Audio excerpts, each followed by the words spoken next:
Hello and welcome to the Watering Hole. Thanks for checking out this clip. Don't forget to like and subscribe because that'll make the baby Jesus cry, and I know how much you guys love making the baby Jesus cry. Anyway, let's do some tweets. Because I say this, it's fucking 10 to 10. I purposely picked the Trump renaming the Gulf of Mexico to the Gulf of America thing to be a short news item because I have a tweet that is basically a news item. Because I did a whole deep dive on it, where there's woke style, and it's pretty fun. What I discovered, I have notes, and it's a long one. There's 4 screenshots of it. It's not actually a tweet; it's a YouTube comment. Oh dear. But yeah, we'll get there when we get there.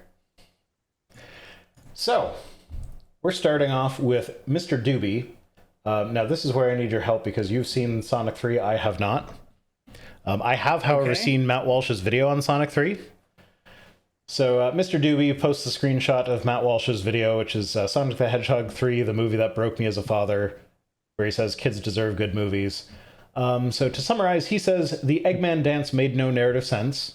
The plot was too dark for a kids movie. Keanu Reeves can't voice act. They should have made it with AI. A little bit of a disagreement there. Should have made it with AI? No. His video was actually more along the lines of you wouldn't have been able to tell if they had made it with AI. He was not saying they should. So I would like to make sure that that is being accurately represented there. And he wasn't paying attention, which, yeah, that is accurate as well. So, Sirs, was Sonic 3 good? So, was it good? Yes. It was good as a movie. It was surprisingly good for a video game movie. I'm very happy we finally actually have good video game movies. That's just not a thing that existed when I was growing up, but we have them now. You mean Battleship wasn't a good movie? I've never seen Battleship, but neither have I, but I know it's bad. Movies. But yeah, so the Eggman dance, apparently Jim Carrey as Eggman's father looks directly into the camera, breaks the fourth wall, and is like, I'm the same actor as that guy, and then they dance. Yeah, but that makes perfect sense. It's a Jim Carrey performance. Why did you get a Jim Carrey performance and not expect him to be fucking Jim Carrey? I'm sorry. That is fair. Here's the thing. Eggman as a character has been portrayed by no less than 5 different actors, and that's not even counting the games. That is counting every time. He's been done by Long John Baldwin. Let me see here. Hold on. How many? Are you including the Japanese actors in there? No, because there's the Japanese dub and then the English dub. And so he's been done by Jim Cummings. Of course he has. Yes, and Jim Cummings has one of the best Eggman portrayals ever. Yeah, because it's fucking Jim Cummings. Of course it is. He sounds like in every single breath he's going to murder you, and you're going to enjoy it. It's just insane. Nobody ever tell me anything bad about Jim Cummings, because I just want to go to my grave believing that he's just the most wholesome person who is such an amazing voice actor, and I love him. So if we're counting, no, I don't want to know anything bad about him. I wasn't saying anything bad about him. But he's been done by Jim Cummings. He's been done by Dean Bristow. He's been done by Mike Pollock. He's been done by, like I said, Long John Baldwin, who had a very long career as a singer as well. So they got singing and dancing Eggman 20 fucking years ago. So is Jim Carrey's Eggman the correct Eggman? No, but almost none of them are. I don't think Matt Walsh was worried about the correct portrayal of Eggman. Right, but so whether or not Eggman is portrayed well for me is going to come down to whether or not he was portrayed as a character I could believe to be Eggman. And Jim Carrey's Eggman, while mostly Jim Carrey, I could definitely see being Eggman perfectly fine. I'm seeing people in the chat saying that Pixels is a good video game movie. Is that the one with Adam Sandler in it? It's the Adam Sandler movie. Okay, no, I refuse to watch anything with Adam Sandler in it because that guy he's just a fucking annoying piece of shit. I'm sorry, that might be a hot take. I don't know. I fucking hate Adam Sandler. I can't stand Adam Sandler movies. I don't think that's too much of a hot take for anybody. I don't know. Okay. I don't know that he's a piece of shit as a person, but like from what I've seen of his movies, no, I don't want anything to do with that. Goodbye. There's nothing wrong with not liking those movies. Yeah, so I've never seen Pixels. I expect that Pixels is terrible because it's got Adam Sandler in it. All right, so the Eggman thing, the only issue that he had seemed to be the dance scene or the breaking the fourth wall moment, because like again, that's just a Jim Carrey performance. You got a Jim Carrey performance out of Jim Carrey. I'm so surprised. The plot was dark. Apparently, they actually it's like based the plot on Sonic Adventure 2, which is a really dark fucking game. Okay. I'm sorry. Who cares? So was it really? I want to destroy all of humanity, including myself. Yes. Actually, the version in the game is even darker, because the version in the game, Maria's not just a happy-go-lucky kid like she is in the movie. In the game, she's dying of AIDS, and she is kept in a super sterile location so that she can survive it. And in Sonic Adventure 2, unlike what happens in the movie, instead of Eggman's great-grandfather being one of the villains they have to deal with, he's dead in the beginning of the game, and you find all kinds of clips of him as the United States military is about to kill him via firing squad. But yeah, the movie version's too fucking... Shut the fuck up, Matt Walsh. We had Darker 20 years ago. You fucking pussy. Okay. Keanu Reeves can't voice act? Yeah, Keanu Reeves' Shadow the Hedgehog doesn't work for me either, but I don't... He has 11 lines in the whole movie. I don't care. One of those, okay. Yeah, so not they should have made it with AI, but it would have been indistinguishable from something made with AI. Incorrect. Yep. Incorrect. I've seen movies I've seen Ben Schwartz act. No, I guarantee you Ben Schwartz did a better job than AI. Also, Ben Schwartz doesn't really act. He is just Ben Schwartz on camera, but it is a very recognizable personality that is definitely not AI. Also, his version of Sonic is very, very compelling towards the end of the film. Okay. Like, it's the only issue I have with how they do his Sonic is like the lesson gets very on the nose. Spoilers for anybody. It's a kids movie though, so that's the way it usually is. Spoilers for anybody who doesn't remember the plot of Sonic Adventure 2 for some reason, but one of the big things between Sonic and Shadow is that Shadow in the movie is portrayed as what Sonic would be if he didn't have friends. That's the message of the movie. If you don't surround yourself with people you love, you become Matt Walsh. You become a hateful person. And the movie has a moment where it immediately explains it to you, where Sonic, again, spoilers for the movie. That was one of Matt Walsh's complaints, is that it does basically like hit you over the head with the message at the end. Yeah, it hits you in the head, but the way it hits you in the head is Sonic turns Supersonic, which is basically just Super Saiyan for the Sonic series. And as he is about to kill Shadow, about to literally drive his fist through his heart, Shadow says, "Congratulations, you made the same choices I made." And yeah, that's really on the nose and really stupid and really dumb. And the game did not do it that way in any way, shape, and form. It was at least a little more subtle than that. But still, I don't know how you would expect anything else at this point. It was fine. Okay. And then he wasn't paying attention. Yeah, so... I actually would like to... Then how could he critique anything if he didn't pay attention? Yeah, that's one of the things I noticed about his reviews, that like he seems to be doing one of those things where like when the cool kid at school liked something that wasn't considered cool, and so like he clearly knew too much about it, but then he'd be like, "Oh yeah, no, the only reason I know that is so that I can dunk on it all the time." Like that sort of thing. That's definitely the vibe that Matt Walsh's video was giving off. But probably my favorite quote came from that section of the movie where he was talking about how he was so bored by it. But he said, the direct quote, word for word, "It's kind of an odd combination to be both sleepy and deeply irritated simultaneously." Like, excuse me. It is an odd combination because you weren't that. That is not an odd combination. when I am sleepy, that contributes to me being deeply irritated. Just ask the kids about me in the morning. I am sleepy in the morning, and I am deeply irritated at any fucking thing they do. Fair enough. Like, that's just the human condition, man. If that's weird, like, I don't think Matt Walsh is human if he doesn't understand that being sleepy and deeply irritated can happen simultaneously. He's like a robot who can only ever experience one emotion at a time. Yeah. Well, sleep is not even an emotion. It's a state. It's my battery's low.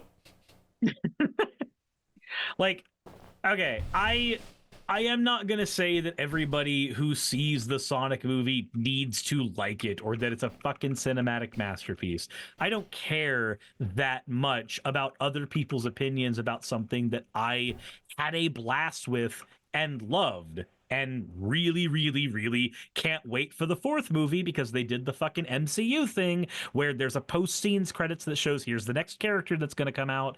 And I'm super excited about that shit. I don't need Matt Walsh, of all people, to give a shit. So here's the thing. His ultimate conclusion, like it says it right in the thumbnail, kids deserve good movies. So like his main defense... Movie. So his defense through the whole thing is like a lot of people, when I complain about how bad the movie is, they'll tell me that like, well, what do you expect? It's a kid's movie. And his reaction to that was like, okay, well, why can't kids have good movies? And I agree with that. They do have good movies, and this is one of them. He disagrees with that, but like, I agree with his point, but I feel like he's looking at it through the lens of nostalgia. Like he talked about the Iron Giant and how that was a kid's movie, and it was also a really, really good movie. It was also really dark too. Yeah, he didn't mention that, but yes, it was very dark. Yeah, absolutely. But the thing about that is like, yeah. It's not like bad kids movies, like even if you think that Sonic was bad, it's not like bad kids movies are a new phenomenon. No, they're not. Like, do you remember the fucking Transformers movie? What, the first Transformers movie? Yeah. See, I don't actually consider that a bad movie. I consider it more of just a brainless popcorn flick. Okay, dance in a circle singing that stupid universal greeting thing. Oh, never mind that movie. Yes. That movie. I'm thinking of Michael Bay's. I'm so sorry. No, not Michael Bay. I'm talking about the animated one. Yeah, the one that has only one scene that anybody ever remembers from it, which is actually good. When they're both in Unicron and the fucking song starts playing. I have to look up the universal greeting now because I don't remember what it is.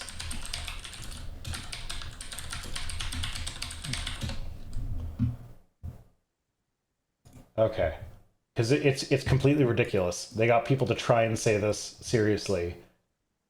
Ba weep grogna weep ni ni bong. Yeah, I definitely think you would weep if you had a ni bong. It's a movie where they say ba weep grogna weep ni ni bong and dance in a circle while singing that because it's the universal greeting. It's so bad. Like that's from the 90s. So like you can't tell me that bad kids movies is new. If you look at the Sonic film and then you look at any video game movie that was made from the 80s or the 90s, there's only one other video game film I can think of that is even remotely watchable by comparison, and that's the Mortal Kombat film. Okay. It's when Matt Walsh is looking at this and doing the whole like it's a kid's film, blah blah blah blah. It's not just that. There's other categories that you have to look at for this as well, which is it's a video game film. It's based off of a franchise. What was the story of the video game that this movie is adapting, Matt? Oh, it was too dark. Then play Sonic Adventure 2. That one has a giant fucking monster that fires out of a capsule that tries to annihilate the entire planet by shoving a space station up its ass. I'm not shitting you. That's what the BioLizard does in Sonic Adventure 2. Well, I'm also, maybe a hot take here, but I'm going to make a case for bad movies for kids. Okay. So this is something I've seen with my partner's kids, is that, like their theory of mind is not a thing that people are born with. You have to learn that other people have thoughts and feelings and emotions and experience things when you're not in the room with them. Yeah. That's a thing that you have to learn, and it doesn't that doesn't get fully fleshed out until you're like 7 or 8 years old, maybe even older. And so I've watched my partner's kids go through this thing, and it didn't really happen with my own kids because they just, as soon as you turn any screen on, they just get sucked right into it like zombies. But like my partner's kids, if it's not some mindless action happening at all times, they get bored with it, or they used to get bored with it, and they would just like wander off or whatever. Like we took them to see the Mario movie when it first came out, and that was a nightmare because the younger of the two kids, just like there was too much talking, there was too much dialogue, there was too much, you're supposed to follow a plot and remember what this character is thinking or feeling or whatever, and in order to enjoy the movie. So like they were just bored unless it was like the bike chase scene or the fight scene between Mario and Donkey Kong or whatever. Yeah, no, I'm not talking about the one with Bob Hoskins. I'm talking about the Chris Pine one. Bob Hoskins was drunk the entire time they were filming that. But yeah, no. So like for the younger child, it was a nightmare because they would get bored anytime there wasn't action flashing rapidly happening on screen right away.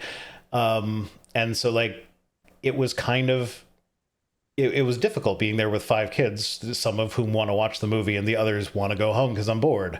And so like I can see the appeal of like, now I'm not saying you should put your kids in front of YouTube Kids with the super flashy, grab your attention, keep it for 30 seconds bullshit or whatever. But like, this is why things like Power Rangers exist. It doesn't, like, you don't have time in the show to think about how stupid the show is because it's just trying to keep the kids occupied for 30 minutes. You do the Akira Toriyama rule of cool that happened with Dragon Ball. The plot matters, but the thing that matters the most is, did it make sense that they got to the next action scene? How do we get to the next action scene ASAP? Mm-hmm. Yeah. And Power Rangers is extremely goofy. Yeah, it's extremely goofy, but the kid who couldn't follow the plot of the Mario movie was fine watching Power Rangers. So, you know what's funny? You end up looking back on shit like Power Rangers and realizing how much plot is in there once you're an adult. No, because I'd have to rewatch it, and I don't want to sit through that shit. Yeah, but no, like I've watched the kids. So the youngest is now getting to a point where we can take him or take them to more. I don't want to say more mature, but like they would probably enjoy the Mario movie. They would probably enjoy the Mario movie if they saw it now. So like, yeah, there's a reason kids media is bad sometimes, because as adults we want it to make sense, but as kids, making sense doesn't make sense to them. They just want to see the punch punch kick kick. So. I forget which show it was, but there was a company that did multiple studies on kids' minds, and they basically would put anything they could think of in front of the kids on a screen, and if they looked away for more than 2 seconds, whatever that scene was would get nixed out of the children's programming. And they would do that with everything until they had this like perfectly curated pile of brain slop. That sounds awful. Yeah, it was. Okay. Well, we spent half an hour on this tweet, and it's not the one that I said we were going to spend a long time on, so let's move on. Eric Hovind posted a meme. Don't shoot, I'm atheist. Oh, no. Prove it. No, you have to prove it. Ha ha ha. Eric doesn't understand how the burden of proof works. No, he doesn't. Prove I'm atheist. Okay, cool.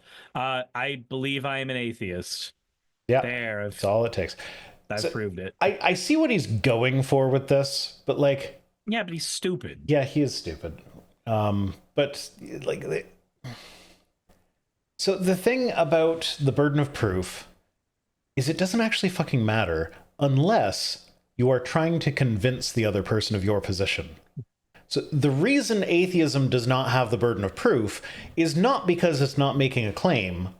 It's because 99 times out of 100, I don't care if you believe in gods or not. Just leave me alone.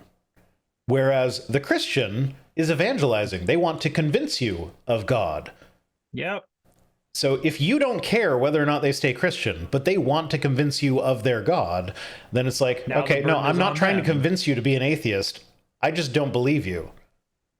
And that's fine. They don't need to give you a reason for that because they're not trying to convince you.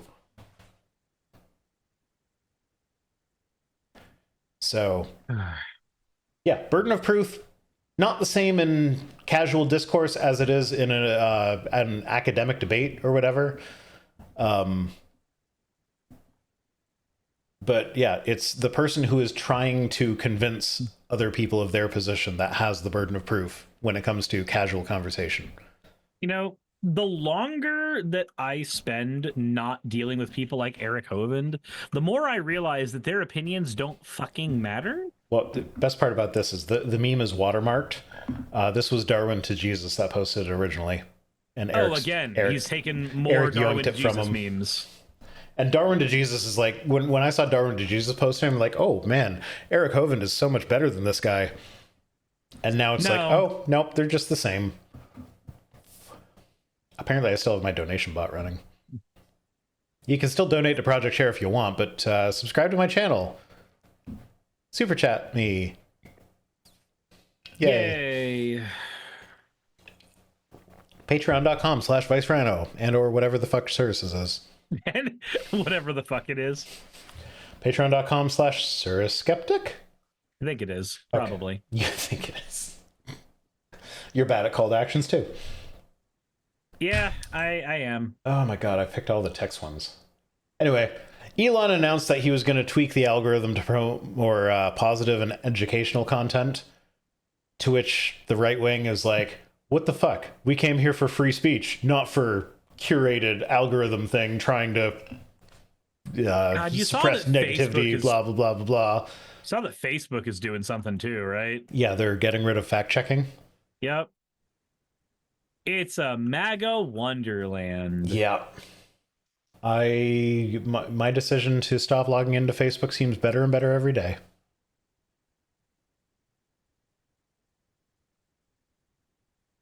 Wait, we finally got D&D atheists, yes, and being a cleric and a paladin, we can get away with it. Okay. Wait, are you talking about D&D Minus, the atheist D&D podcast, which I listen to and is fucking hilarious? He does a fucking backflip and shits himself, okay? It's hilarious.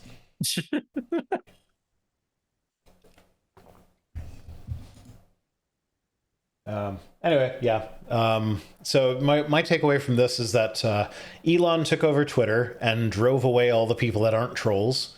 And now he's seeing that Twitter is doing shit.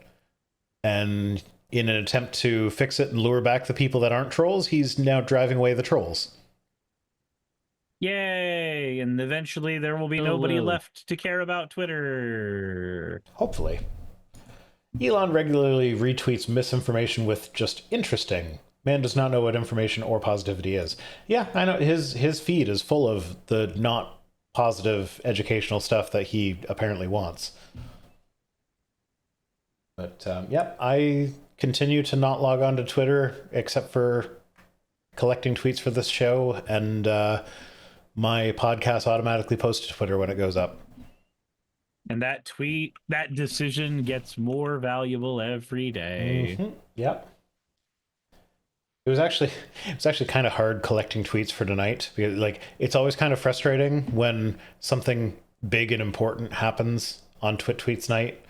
So like everything, like I'm looking for silly political takes, and it's all, oh my god, everybody stay safe with the fires out in Los Angeles. Like, why? You know, like fucking You're not wrong, but fucking End Wokeness is posting about staying safe during a fire. I'm like, okay, it's End Wokeness, fuck them, but like, yeah, stay safe if you're in LA. I can't make fun of that. Like, so god damn it, can't they time these national emergencies better? Although I do have one post that is relevant to that. Spoiler for later. Oh boy. Oh, Matt Gaetz says, we are taking your Gulf, Mexico. It's not the only thing he took without consent, is it? Am I right?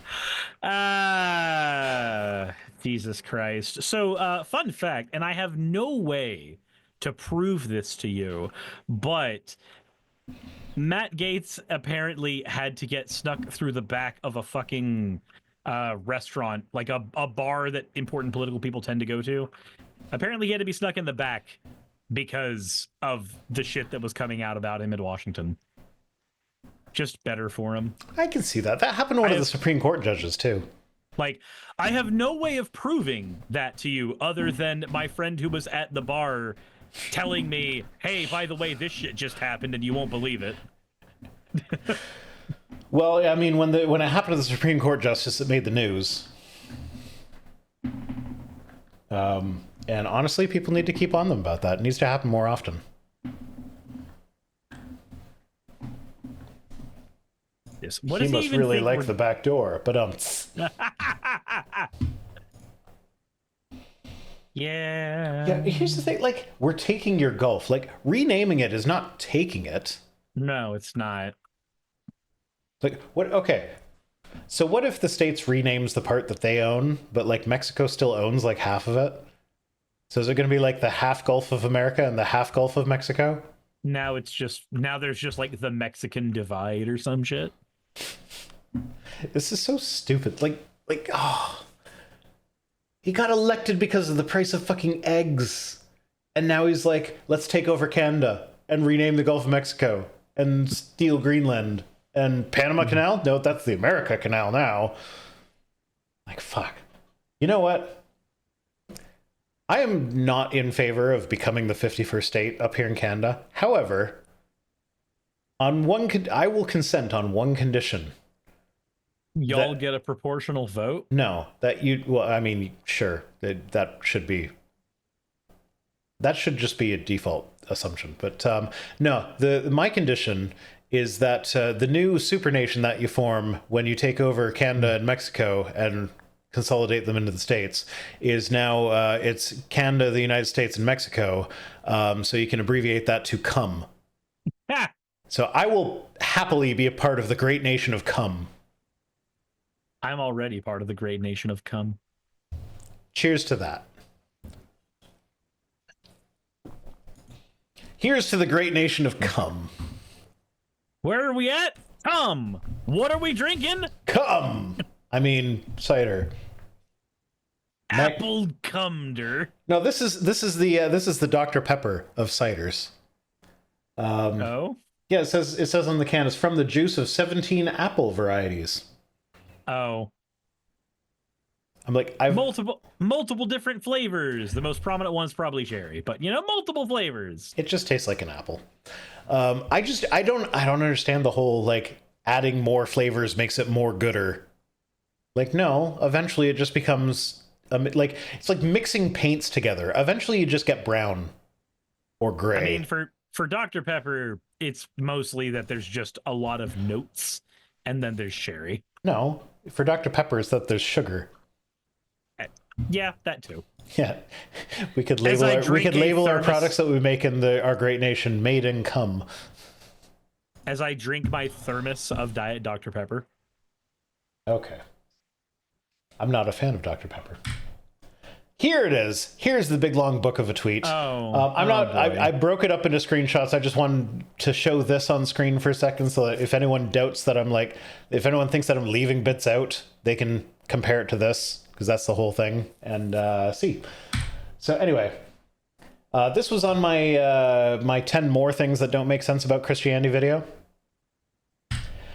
And so he says, I'm sorry, but this is kind of terrible. First 2 points I can answer and completely dismantle your explanation/argument for both. I'm not sure if this is meant to be some strange parody or a legitimate attempt at intellectual arguments. Okay, well now I'm concerned. He can get rid of, he can dismantle my first 2 points with no effort? All right. Oh, no. Let's see where he goes. So, while I am a Christian, I take no offense at your video or its premise. I watched it hoping to find something that would challenge my beliefs, grow my understanding. I find looking at Christianity from the perspective of non-believers, I think that's supposed to be non-believers, very insightful. That difference in our thinking creates questions that I wouldn't have come up with while speaking to a fellow believer. Commendable. I appreciate that someone would want an outside perspective to see things that they might not necessarily see themselves. I don't think that that is true in this case, based on the rest of this comment. But yeah, that's a commendable goal. I really don't mean this as an insult, but I just felt kind of disappointed at the level/lack of a challenge there. Okay, so let's see what he actually has to say. Brain design. Okay, so this was my point that, like, God designed our brains. He designed the way they work. He designed the shape of the neuro... what are they called? The receptors. Transmitters? No, not the transmitters. The receptors. Okay. And he designed, like...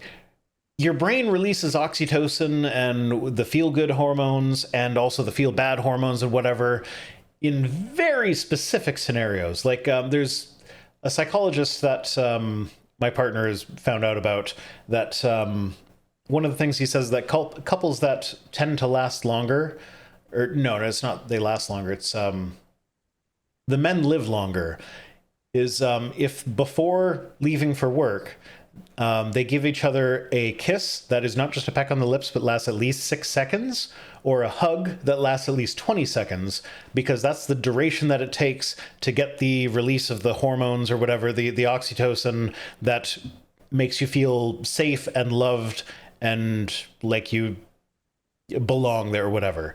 And so that actually, like, it creates stress relief. There's all sorts of benefits from that ends up with, like, on average, people that engage in that behavior will live longer.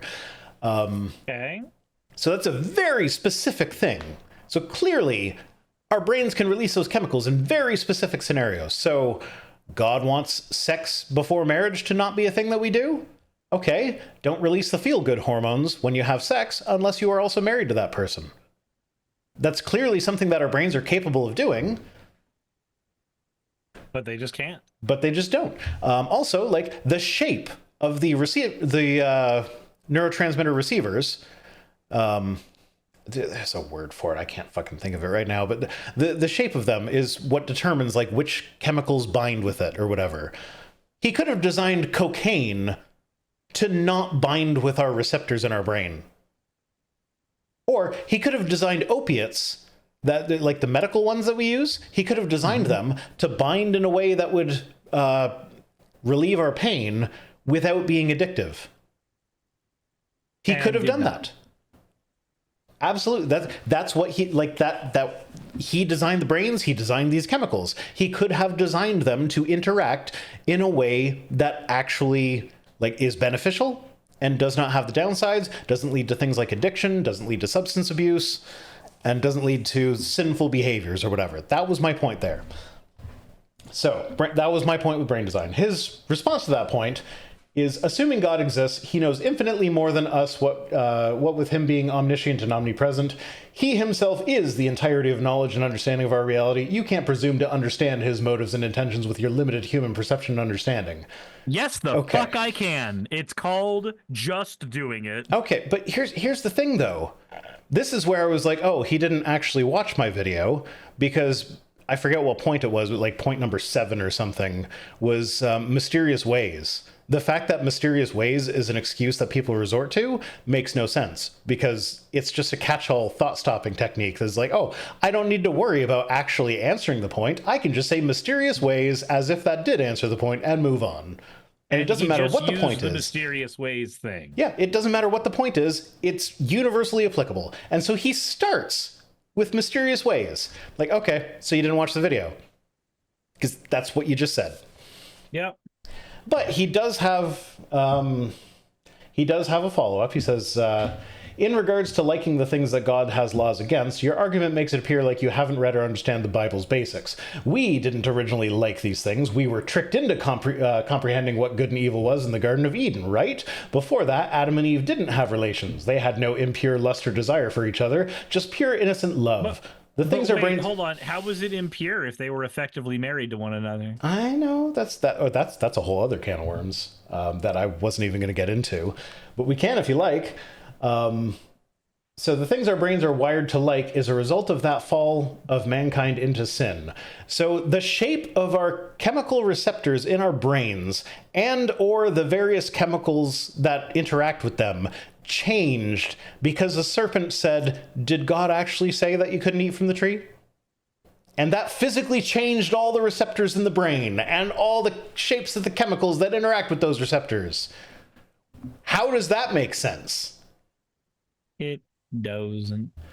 So the things our brains are wired to like is a result of that fall of mankind into sin. The laws are an attempt to teach and guide us back to our pre-fall nature, to the way that God intended us to be.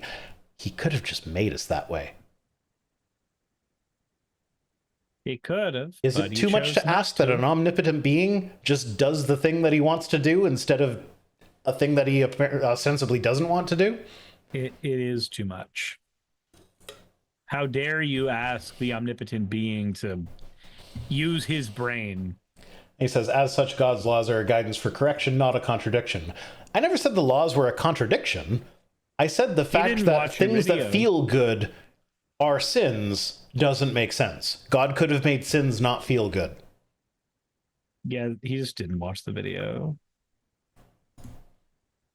Yeah, but there's a lot more, though. Then he says, I looked at the titles of the timestamps, and the rest of the points are about the same level. Okay, so you didn't watch the video. I don't think I'll keep watching, but if anyone is legitimately held back by any of these points and or wants to hear better full explanations, please ask and I'll help explain. Yeah, you'll say mysterious ways a bunch, probably, given what we've seen so far. Yeah. Says, I think the thing that leaves a bitter taste in my mouth and makes me feel a little confrontational is how you're being so casual about people's faiths. It's one thing to tell people it's silly to believe in Christianity when you present good arguments, but when you present arguments that a new Christian find weak, just rubs me the wrong way. Like, okay, well, you didn't even watch the fucking video. You just read the timestamps and assumed you knew what I was going to say.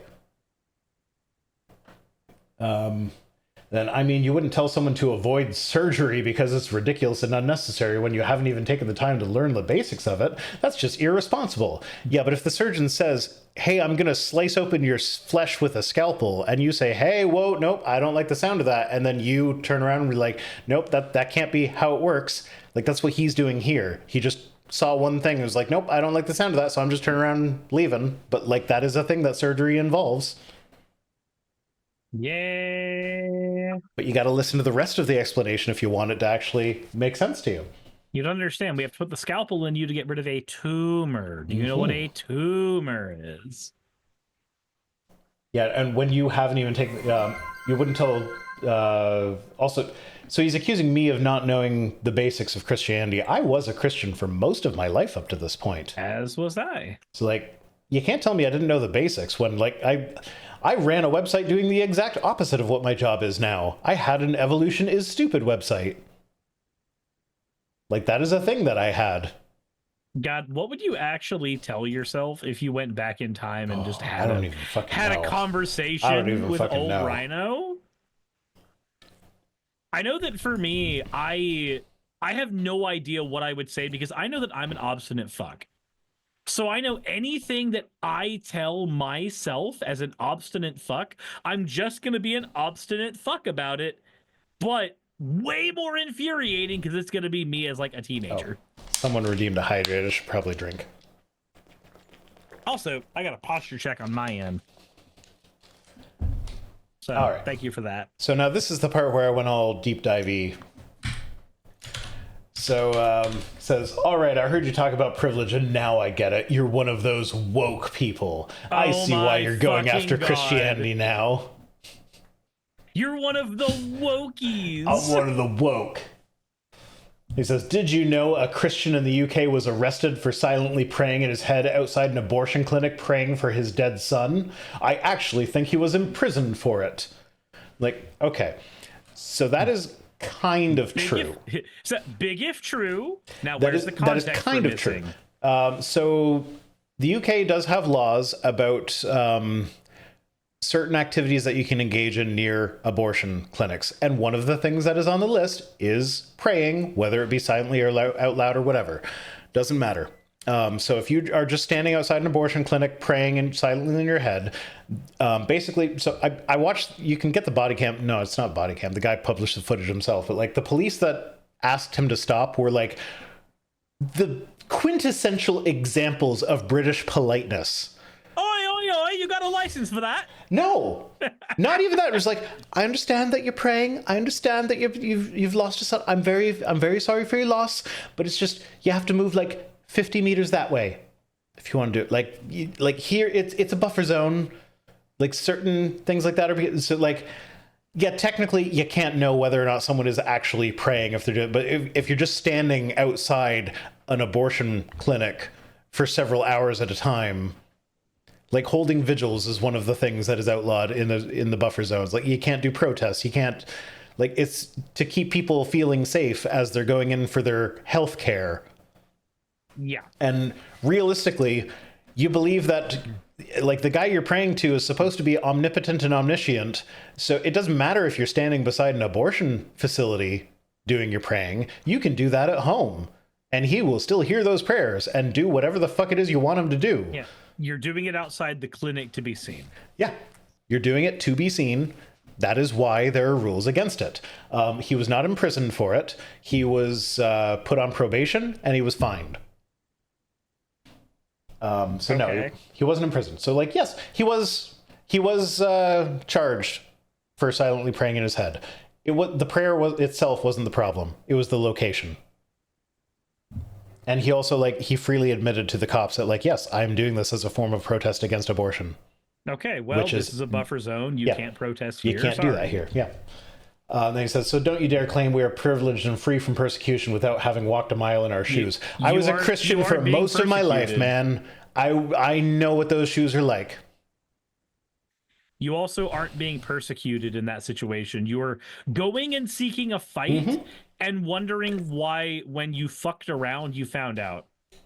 Yeah. That's what's happening. That's not persecution. I'm not even saying I fully agree with that law, but, like, that is an easy thing to avoid falling afoul of, especially because, like, the cops gave him so many chances to just be like, okay, I'll move over here to do it.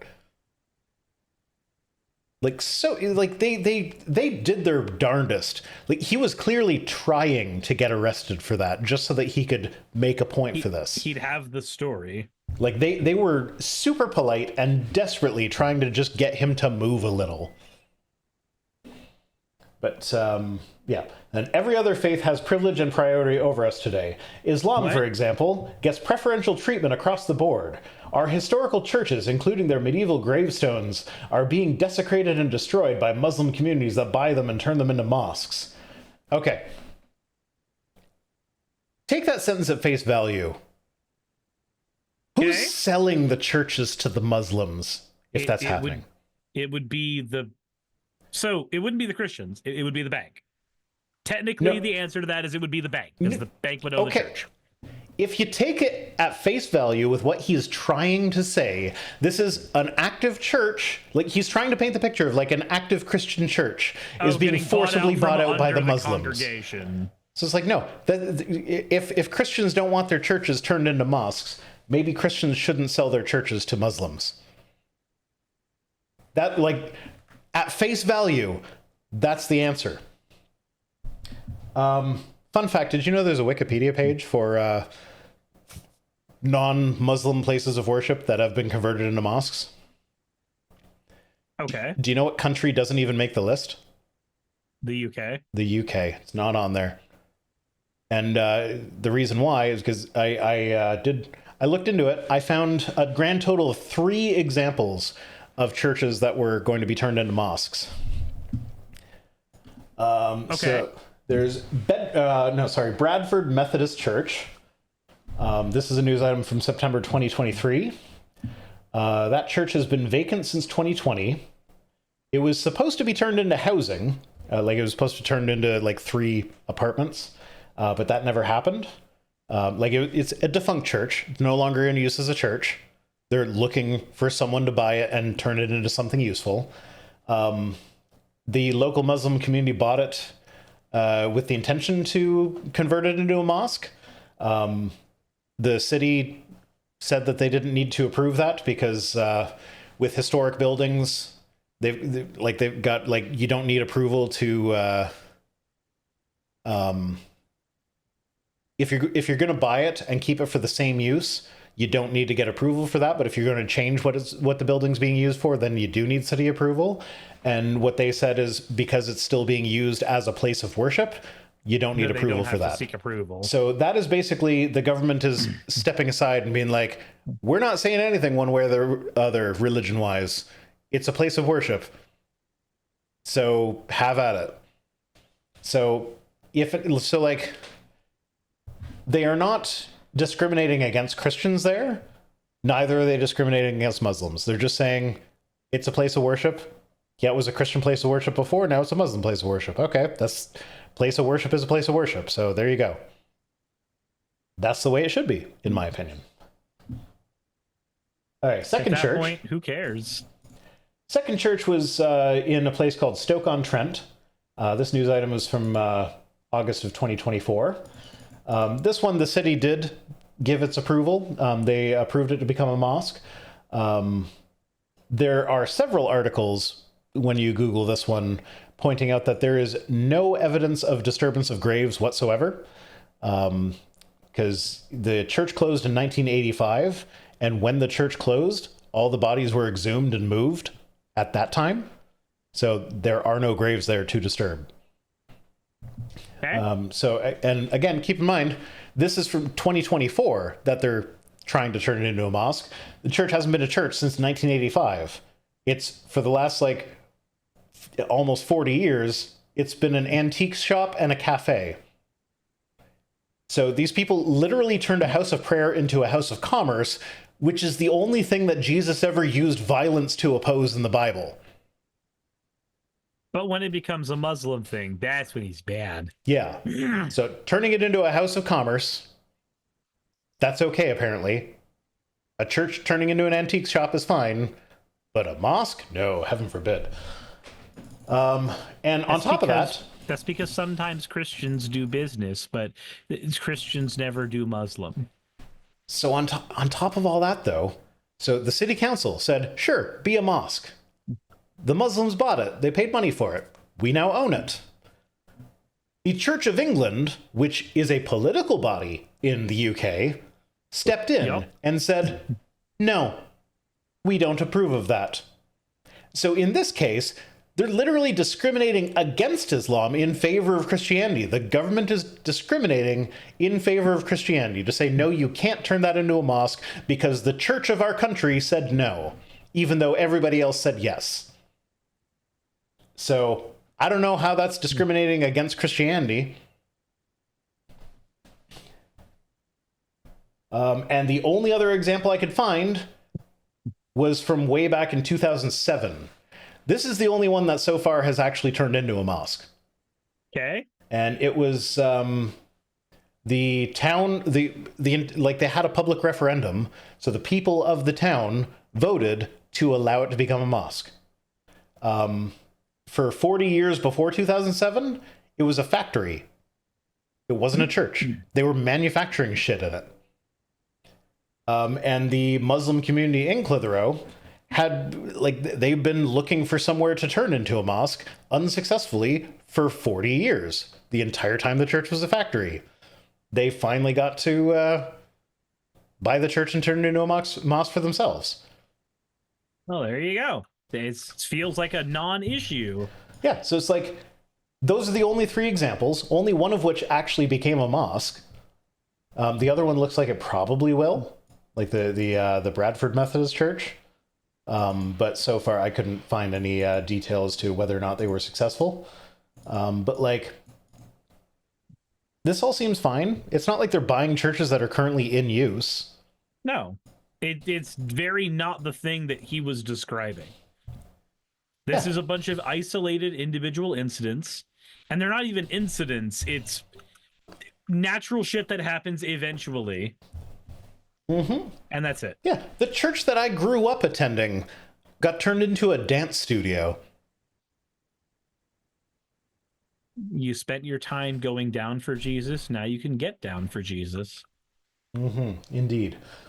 He says, and I'm a racist privileged Christian if I merely point out that it makes my heart heavy. No, you're a racist privileged Christian if you complain about these three instances, only one of which has actually materialized, and misrepresent them, to lie about them, to make Muslims look like they're attacking you somehow by just legally purchasing property. You're a racist privileged Christian if you think that there is a racial association with being Muslim. That too, yeah. I mean,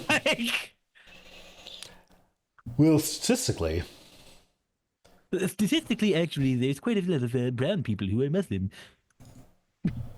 okay, I accidentally closed it, so let's reopen it. There we go. Oh, why aren't you showing up now? Boop. There we go. And I'm a racist privileged Christian if I merely point out that it makes my heart heavy. Meanwhile, Muslim child rape gangs have been allowed to run rampant for over a quarter of a century, and they get slaps on the wrist because we don't want to offend minorities. When? Where? How? Give an example. I didn't want to have that in my Google history, so I didn't even look it up. But, like, every time I've looked into anything like that, it's always been like, I don't know. It's always been stuff where, like, the person did, like, if they were found guilty, they did. There have been other times where they were found not guilty, and the white people are like, no, that's the brown person, so they are guilty. And so yes, that would be racist. But, like, I don't know. Also, if you didn't bring race into it, why is he bringing race into it? That feels like a thing that only happens when you're racist. Like, you only have a knee-jerk reaction to being called a racist if you're just kind of a racist. Yeah, really. He says, either you're not so bright and fell for woke propaganda, or you know full well what you're doing and are sick in the head. I'll give you the benefit of the doubt and assume the former. Here's the thing. Or you're right and he's wrong. Yeah. Well, like, who's the one falling for propaganda? The person who heard about maybe one church having been turned into a mosque one time 10 years ago and turned that into the Muslims are buying all our churches and desecrating their graves and turn them into mosques? Or the person who actually looks into it and is like, no, they're actually just, like, buying buildings that have not been used as churches for decades and attempting to turn them into mosques, but then are being blocked by the Church of England. Like, I'm actually looking at the facts, whereas this person is just looking at the Fox News propaganda. So you're looking at the facts and he's looking at the Fox. Yeah, exactly. Okay. Ben Shapiro says elections have consequences and posts a map of Canada's the 51st state, Greenland is Trumpland, Mexico is the other side of the wall, the Gulf of Mexico has been renamed the Gulf of America, and the Atlantic Ocean is the anti-European moat. So he wants to say that the election's consequences were totally not imperialist United States doing the empire thing is going to do the empire thing. Remember when Trump said he was going to lower the price of groceries? Yeah, they're not doing that either. Yeah, and this is how they distract from that. Like, yeah, he came out and said, I'm not going to be able to lower grocery prices. And everybody was giving him shit for it. And I was like, we should annex Canada. And now everybody's talking about that instead of the groceries and the fact that he was lying on the campaign trail, which, surprise, surprise, liar lied. It's just what you'd expect to happen. Yeah, and I love how they're like, Mexico's the other side of the wall. He never built the wall, and he's not going to build the wall again. Oop. Didn't mean to click that. And Donald J. Trump posts, no water in the fire hydrants, no money in FEMA. This is what Joe Biden is leaving me. Thanks, Joe. So he sees a natural disaster happening in Los Angeles. And he's like, but that means that my FEMA budget is going to be depleted and the fire hydrants are going to be out of water. So if something like that happens on my watch, Joe Biden will have fixed this one and makes me look worse. He'll blame anything on anybody as long as it's not himself. Like, he sees a fucking crisis and is like, "Oh, this natural disaster is an attack on me personally." Yep, like, what the fuck kind of person thinks like this? A narcissist. That's what kind. Dolan Tramp does. Yeah. Oh, yeah. There we go. So this is one of my channel members. So this is someone who pays me money who, if they see this, they might not anymore. Says, trans women are not women. They are trans women, and that's okay. trans men are not men, they are trans men, and that's okay. Okay, I get that they're trying to be positive here, like trans black women are not women. They're black women, and that's okay. Yeah, white women are like, not trans women. is the adjective, women is the noun.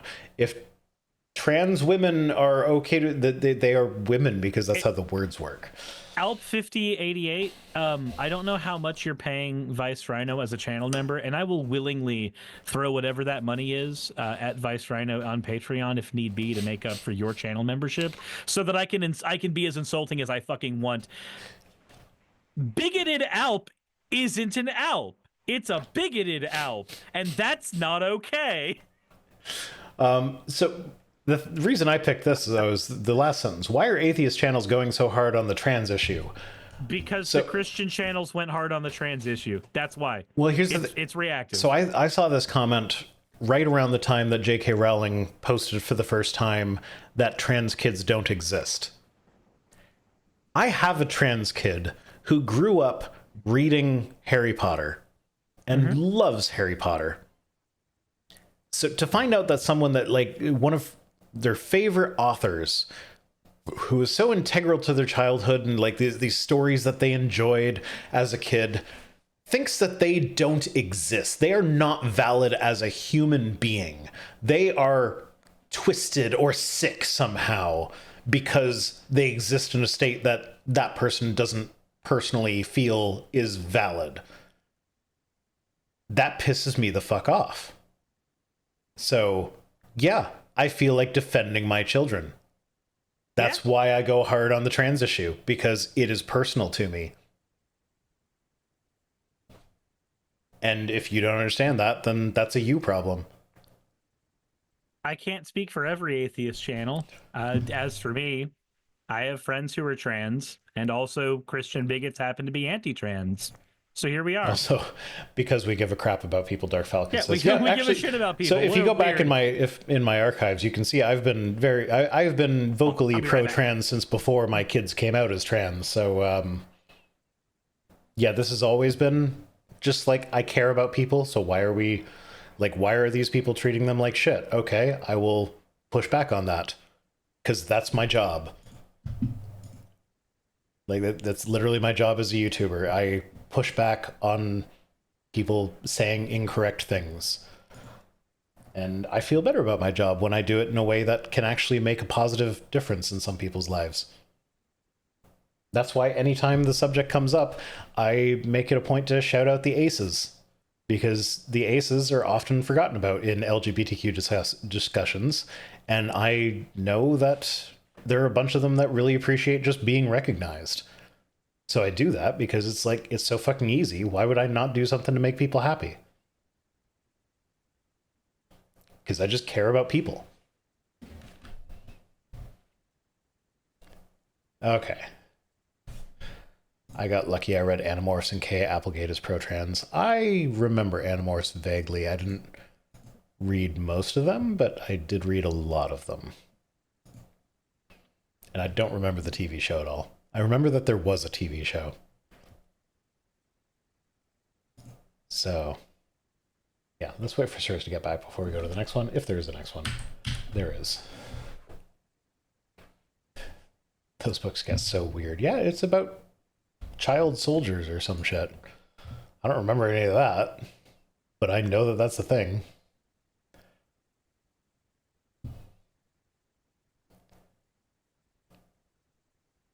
You back? I saw your avatar wiggle. Okay, I am back. I need to restroom real quick. Hi, back. I'm Vice Rhino.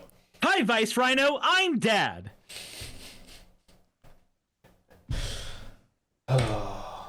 American Alpha says, okay, this one I picked because I know you've seen this person because their name is Alpha. Yeah. So TV show The Boys. This is from back in June, so this is an old one, but like George Takei posted a thing about it, so I saw it and was like, oh, that's kind of funny. Okay. So TV show The Boys used to be one of my favorites, pointing out the elite's evil tendencies in the form of superheroes. Now it pivots to say Trump people bad, other people good, along with every scene injecting woke nonsense, new strong have you realized that new strong smart female black character. Have you realized that the elites are also propped up by their sycophants, and Trump people are the sycophants, and Trump is one of the elites. He's worth multiple billions of dollars, and he's literally in control of the country. He's put more billionaires into positions of power than anyone else. Like I'm sorry, but he is the elite in every way, shape, and form. But apparently the boys have been like poking fun at the right wing the entire time. Yes, they have. It's always been anti-right wing from episode 1. And it took them to season 3 or 4 or whatever to figure it out. I don't know. I still haven't watched it. So, have you seen the Book of Mormon? Or listened to the Book of Mormon? No, I want to, but I missed it last time it was in Toronto. Okay. So, do you at least know the song I'm Elder Price, or Hello, I'm Elder Price? I am aware of it vaguely, but I don't think I've ever... See, that's the thing. Until I see the show, I don't want to listen to the songs because then it'll be spoiled for me. Because it's a musical, so you'll know everything from it. Yeah. Okay, so I'm not going to start singing Hello, my name is Elder Price. But in the last season of The Boys, there was a whole musical number with the singer from Hello, My Name is Elder Price called Put the Christ Back in Christmas. And it is an earworm that has been in my head forever. Just seeing a black Jesus come down and go, whatever the hell the woke may bring. Fucking great. My partner almost made me buy a Black Santa at HomeSense the other day. I don't know what a HomeSense is. It's a store where you can buy all sorts of weird nonsense. Yeah. Specious Demina says, I read the comic. I have great news for you. The comic sucks ass shit. The series is great.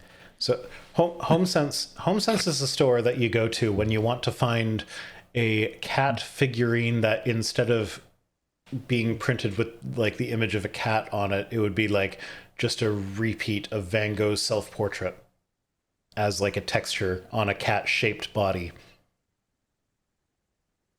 I don't know why anyone would want that, but that is a thing that was at HomeSense when we were there. Okay. I also got a nameplate for my desk that was like infinitely overqualified or something like that. Autodidactically overqualified. Something like that. I forget exactly what it says. I need it for my next video though, so I better be able to find it in these boxes. Okay, that's it. We done. Pivoting to say that the smart black character is a fucking villain. She's evil. Why do we care that there's a smart black character? Because black is woke. You're right. Black people existing is woke, especially if they're smart and capable. You know what's funny? People complain that representation doesn't matter in games, but then also complain about black people being overrepresented in games. Yeah. But then also, if representation doesn't matter, then why does it matter if there are less white people in games? But then they complain that white people are being replaced in real life via Great Replacement. We're dying to fucking. Apparently, we've had to fuck too many black people, and it's been bad for us genetically for some reason. Just fucking people are people. Just let the immigrants in. Human beings are human beings. Just like whatever. But you don't understand. The birth rate's such that you need immigration. So fuck off.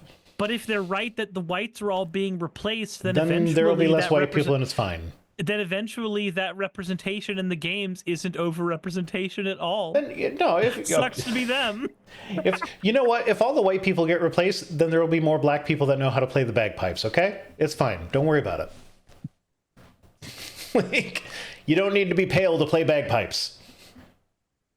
Also, why is it that all libertarian guys want Japanese girlfriends? That's really weird and feels just as racist as hating black people. I mean, have you not seen that stereotype?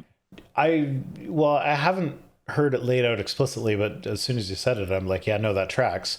But I would push back on that a little and say maybe 3/4 of them want Japanese girlfriends, whereas the other 1/4 secretly want trans girlfriends and are trying not to say it. They're just like, hey man, I'm just really into femboys, okay? I'm just really into femboys. I'm so angry that my favorite femboy came out as a trans girl. Have you seen that shit with Finster? People actually got angry when they were like, who Finster is.